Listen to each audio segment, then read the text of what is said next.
There's something mysterious about how love can be born. We often believe it arises from beauty, admiration, and connection with another. But, as Nietzsche pointed out, love can also emerge from a disguised will to power, from a hidden impulse that seeks in the other what we cannot offer ourselves.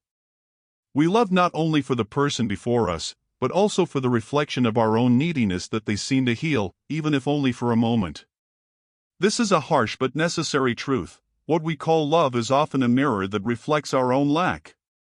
Consider the myth of Tristan and Isolde, so well analyzed by Robert A. Johnson. It's not just a medieval romance story, but a metaphor for the intoxicating passion that surpasses reason and devours the lovers. Tristan and Isolde love each other not for who they truly are, but for the overwhelming power of a spell, of an enchanted wine that binds them to a destiny of pain. This narrative resonates to this day, because in every destructive relationship we experience or witness, there is this dimension of enchantment, almost supernatural, that draws us in even when we know there will be suffering. What makes it all even more intriguing is that even conscious, mature, and intelligent people repeatedly fall into relationships that consume them. It's not a lack of experience, it's not naivety. It's something deeper, touching our shadows, our emptiness, our invisible hunger. And perhaps it's precisely this mixture of lucidity and blindness that makes these loves so devastating, knowing we're heading toward the fire, yet still unable to stop. Destructive love is like a fire lit in the middle of a cold night. It warms, illuminates, makes us feel alive like never before. But if we get too close, if we embrace its flames carelessly, it burns us to the bone. And even burned, we often desire more. This contradiction reveals something essential. Love, when driven only by lack, is not a shelter, it is a labyrinth. A labyrinth that traps, that confuses, that promises a way out, but always leads us to the same point of pain. This is the question that will guide our journey. Why do we surrender to loves that destroy us? And more importantly, how can we transform poison into medicine, wounds into awareness? Today, we won't talk about easy answers or quick fixes. We'll talk about hidden truths, about invisible mechanisms that govern our desires, about how neuroscience, psychology, and spirituality can illuminate paths where before there was only darkness. This is the invitation, to walk together through the dark mirror of love, not to deny it, but to understand it. Because it is only when we face the fire clearly that we can learn to warm ourselves by it, instead of allowing ourselves to be consumed. If this message has resonated with you so far, please consider liking this video and subscribing to the channel. This way, you'll strengthen this space and help this reflection reach even more people. There's a silent pain that runs through many relationships, the feeling that if I love enough, if I give myself beyond my limits, I'll finally be redeemed from my own loneliness. It's almost as if the other person were a medicine I take in ever-increasing doses, hoping to heal a wound that never heals. Love, when born from this place, isn't just affection, it's also a plea for salvation. And the deeper the wound, the more intense the desire seems. But there's a paradox. Destructive loves often present themselves as more alive, more intense, more passionate than healthy relationships. There's a deceptive glow to them, an electricity that makes the heart race, as if we're facing something grand, almost epic. This intensity, however, isn't born from plenitude, but from lack. It's the emptiness that creates the illusion of overflowing. Imagine a broken cup that, no matter how much water it pours into it, never completely fills. This is the symbol of the search for redemption through the other.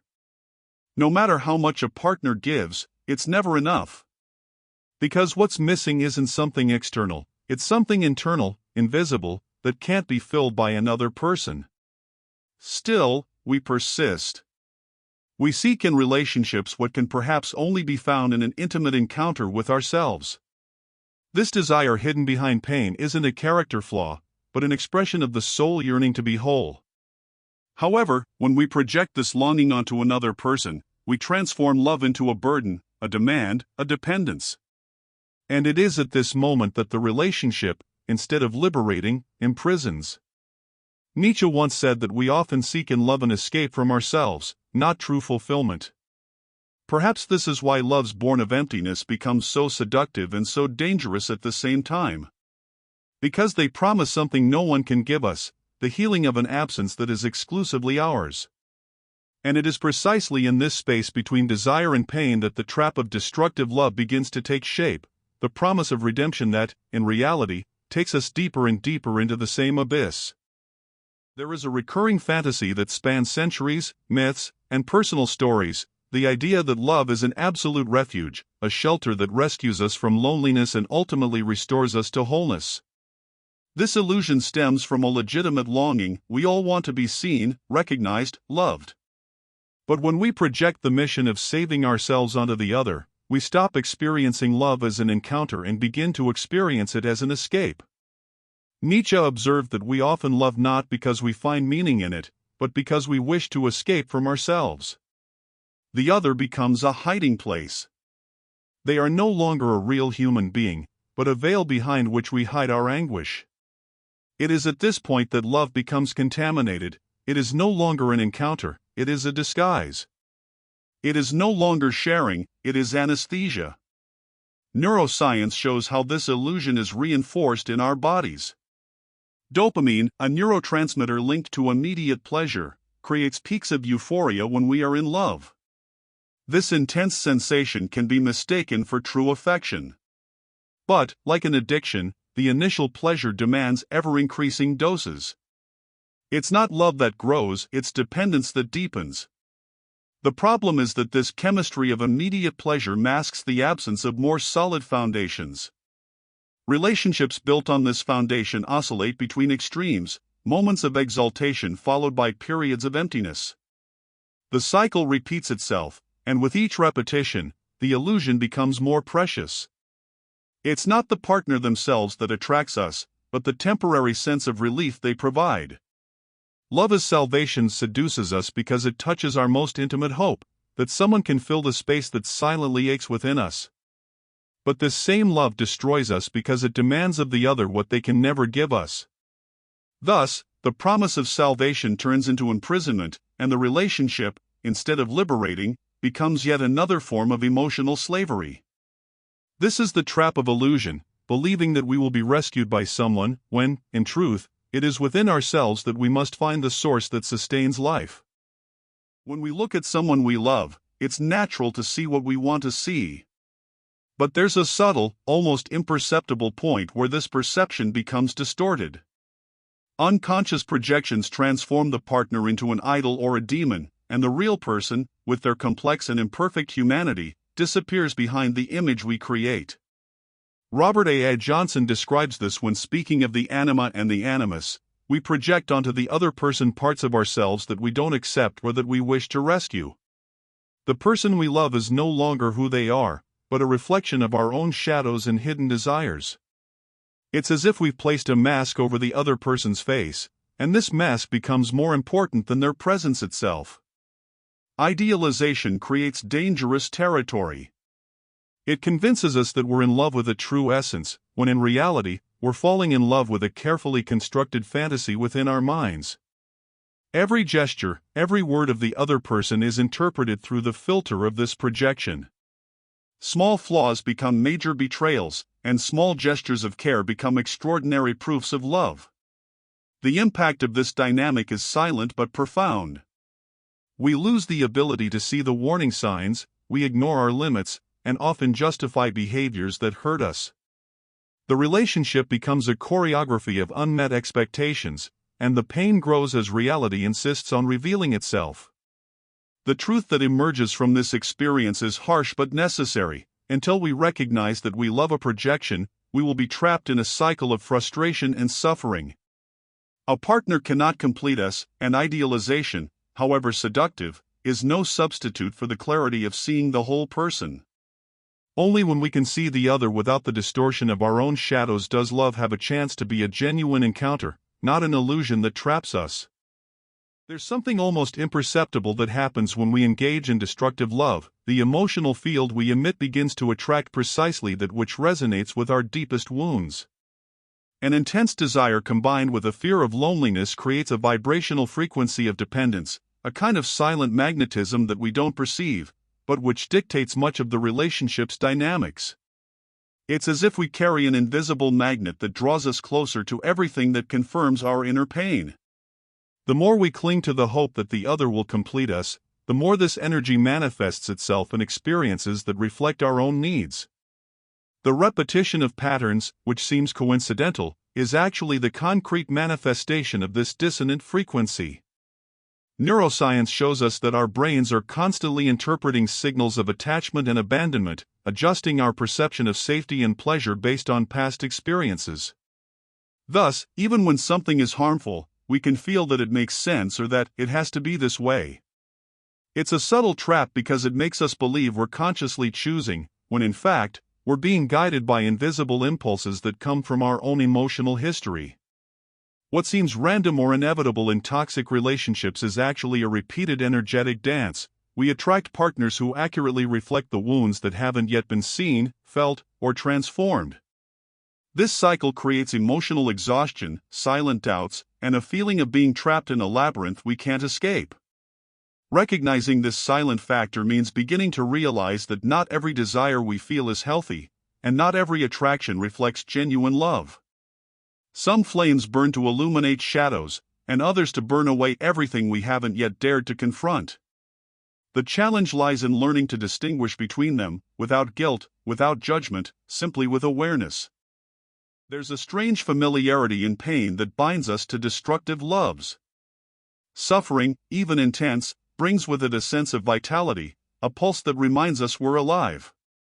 It's a silent cycle. Brain chemistry responds to emotional highs and lows, rewarding intensity with spikes of pleasure, even when the experience is painful. Dopamine creates an illusion of reward that makes us repeatedly seek out that which hurts us.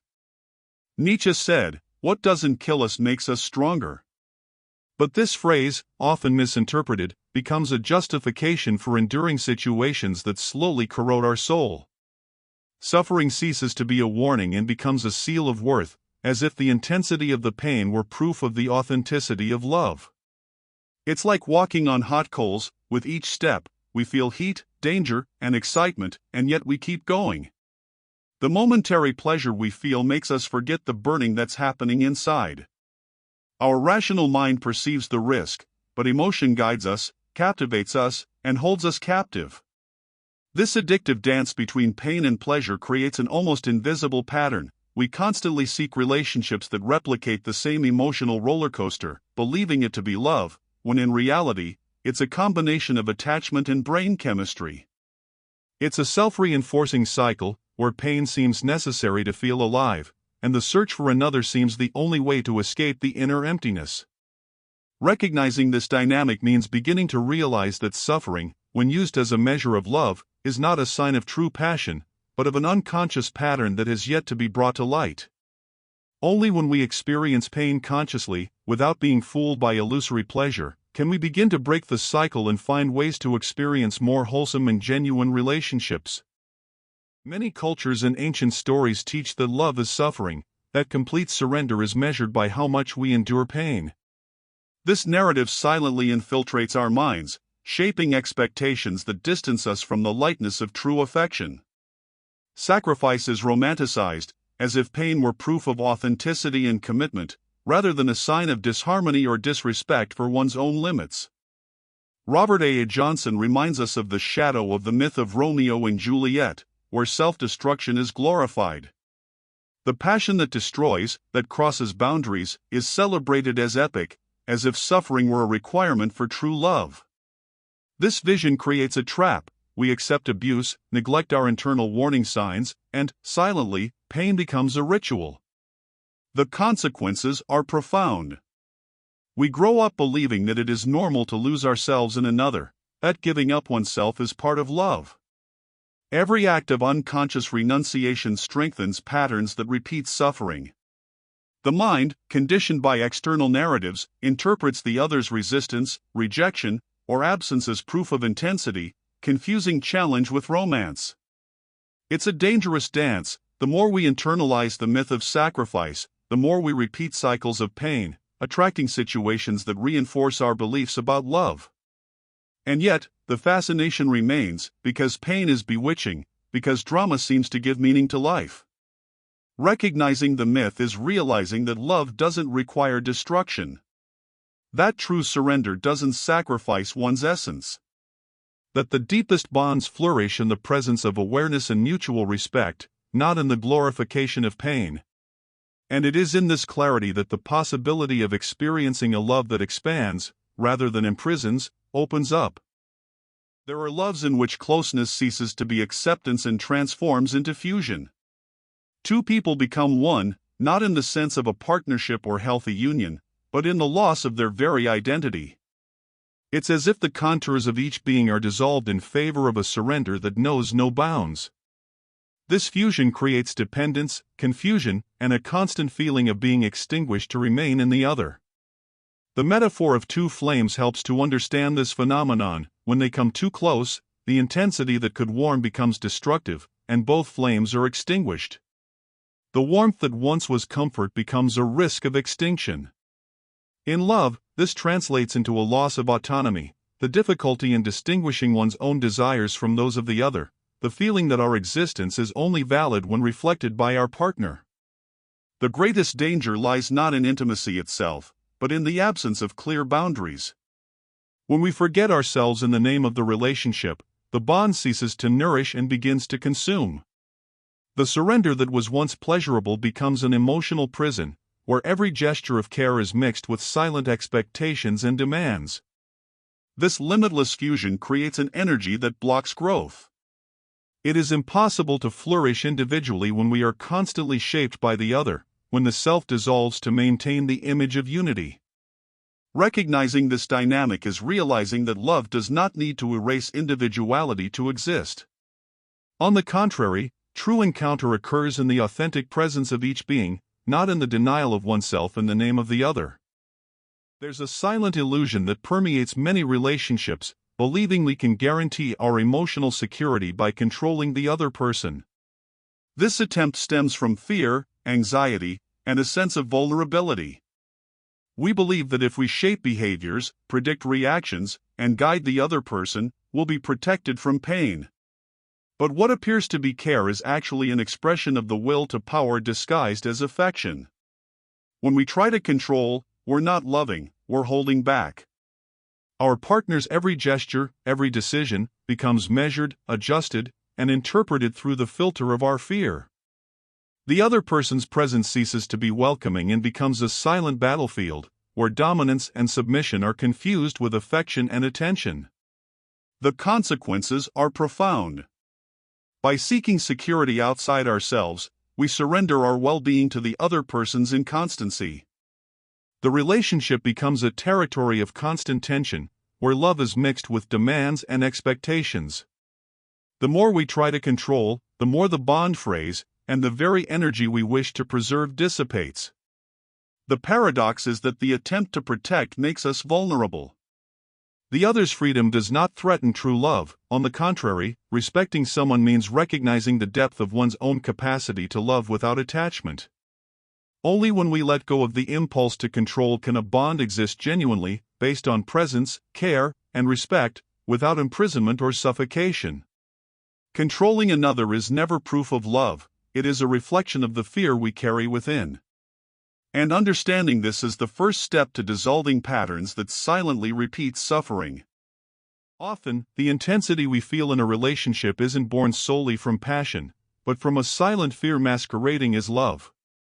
Abandonment anxiety acts as an invisible fuel. Every gesture of attention or withdrawal from a partner triggers deep emotional responses, confusing attachment with attraction, dependence with desire.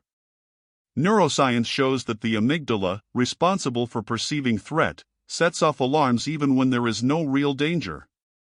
This reaction creates a sense of urgency, of intensity, which we often interpret as overwhelming love. The body reacts, the heart races, and the mind associates these sensations with the deepest feeling we could ever experience. It's an invisible cycle. The more attached we become, the more anxiety shapes our behavior and expectations. Intensity seems magical, but it's built on a vibrational field of constant alert, of fear masquerading as affection, of need that merges with affection. This pattern explains why toxic relationships feel so magnetic. It's not just the connection with the other that attracts us, it's the emotional response it provokes in our own wounds. Fear disguised as love creates an irresistible yet silently harmful attraction, trapping us in repetitions, in cycles that make us feel alive and, at the same time, consumed. Recognizing this frequency is the first step in distinguishing genuine love from projected emotion. It's understanding that intensity is not a sign of depth, and that, often, the sense of urgency hides a more subtle truth: love only fully blossoms when it's not mixed with the fear that blinds us. In many relationships, spirituality emerges as a silent justification for remaining in hurtful situations. The belief that this person is my karma or my twin flame can create a narrative that binds, legitimizes suffering, and transforms surrender into a cycle of dependence. What should be a guide becomes invisible chains, and love, which could liberate, becomes imprisoning. The danger lies in performative spirituality, that which presents itself as wisdom but is sustained by external justifications, labels and myths, and ideals that have little to do with the real experience of connection and respect. When we view the other through this lens, we mistake resistance, distance, or human failings for cosmic signs, reinforcing patterns that already existed. This distortion creates a vibrational field charged with guilt, anxiety, and expectation. With each attempt to understand or interpret the signs as destiny, we reinforce the emotional prison. The partner's presence is no longer experienced consciously and becomes shaped by external narratives that distance us from our own inner clarity. The result is painful and silent. We remain, justify, and sacrifice ourselves, believing we are following a higher spiritual path, when in fact we are repeating patterns that keep us trapped. Spirituality, in its deepest form, does not require submission or suffering. It invites clear perception, discernment, and emotional responsibility for one's own life. Recognizing this trap means realizing that not all destiny is written outside of us. That the true spiritual path of love manifests itself in awareness, integrity, and the ability to differentiate what belongs to us from what we project onto others. Only then does love cease to be a prison and become an opportunity for genuine growth. At the heart of many destructive relationships lies a constant noise of expectations, demands, silent judgments, and emotional impulses that distance us from ourselves. Silence, in this context, emerges as a powerful tool, not as an escape, but as a space for presence, observation, and reconnection. When we momentarily withdraw from immediate reaction, we begin to notice patterns that previously went unnoticed. The mind calms, the body resets, and the vibrational frequency, previously charged with anxiety and attachment, finds its own resonance. Nietzsche reminds us that it is in solitude that we hear the authentic voice of our will. This conscious silence allows us to recognize desires, limits, and needs that were hidden beneath layers of impulse and fear. The practice consists of feeling before reacting, observing before interpreting, remaining attentive without allowing ourselves to be swept away by the other person's emotional turmoil. It is an act of silent courage, being present without getting lost, witnessing without judging, perceiving without controlling. With each moment of silence, our own frequency recalibrates, and the relationship, even if it remains external and active, begins to be experienced with greater clarity and less compulsion. Silence heals because it restores the power we had unconsciously ceded. It transforms the emotional field of reaction into a space of awareness. And it is in this space that the possibility of more integral relationships arises, where the presence of another ceases to be a threat or dependence and becomes, in fact, an encounter not just of bodies, but of conscious souls that recognize their own light before seeking that of the other. Many patterns that trap us in destructive relationships are not born by chance. They are echoes of past experiences, inherited beliefs, and stories we internalize without realizing it. Every phrase we heard about love in childhood, every example of connection we witnessed, has silently shaped the way we seek and connect with others. Rewriting this internal script means looking at these narratives with clarity and compassion.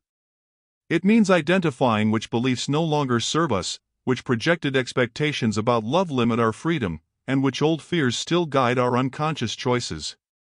By doing so, we begin to dissolve repeated patterns of toxic attraction and emotional dependence. Mental reprogramming is not about denying experiences or erasing memories, it is about bringing awareness and choice to what was once driven by impulse. Each belief we choose to transform creates space for new emotional responses, new perceptions about others and ourselves. It is a profound process that aligns the mind, body, and energetic frequency to a more integral way of loving. When we look to the past with discernment and to the future with conscious intention, we discover that the bonds that once imprisoned us can become opportunities for growth. Scars cease to be mere wounds and become maps of learning. And, at the center of this process, we find the freedom to build relationships that expand, nourish, and respect each person's very essence. The internal script, previously guided by pain and fear, transforms into a path of consciousness. Every thought, every decision, and every feeling becomes an expression of a deeper desire to experience love without losing oneself, to recognize the other without depending on them, and to allow the presence of both to flourish in freedom and authenticity. True love does not manifest itself in total fusion, nor in the attempt to fill external voids. Nietzsche reminds us that authentic love is an affirmation of life, a strengthening of one's own will. It is looking at the other without projecting pain or need, recognizing their humanity without trying to control them, without demanding salvation or redemption. Robert A. Johnson invites us to integrate the relational shadow, to realize that the other is neither our savior nor our enemy, but a mirror of the parts of ourselves we have not yet recognized. Every bond, even the most challenging, carries hidden lessons about our unconscious patterns, about wounds that demand attention, and about the energy we wish to emit into the world. The alchemy of conscious love arises when we are able to transmute pain into learning, attachment into presence, and projection into clarity. We rediscover our inner flame before seeking the flame of the other, and we begin to cultivate bonds that expand and nourish, rather than imprison. Destructive loves, however painful, are initiations. They confront us with our own shadow, reveal ancient fears, and challenge us to awaken to full consciousness. True victory lies not in avoiding pain, but in moving through it with presence, learning to create relationships that respect and strengthen each person's essence. When we understand these truths, love ceases to be a silent prison and becomes a space for growth, freedom, and authenticity. Each encounter becomes an opportunity for genuine connection, each choice becomes an expression of emotional maturity, and each bond becomes a reflection of one's own expanded consciousness. This is how love finally ceases to be destructive and becomes alchemical. If this journey resonated with you, please support this work by liking and subscribing to the channel. This way, you'll help keep this exchange alive and allow more people to access these reflections. Until next time.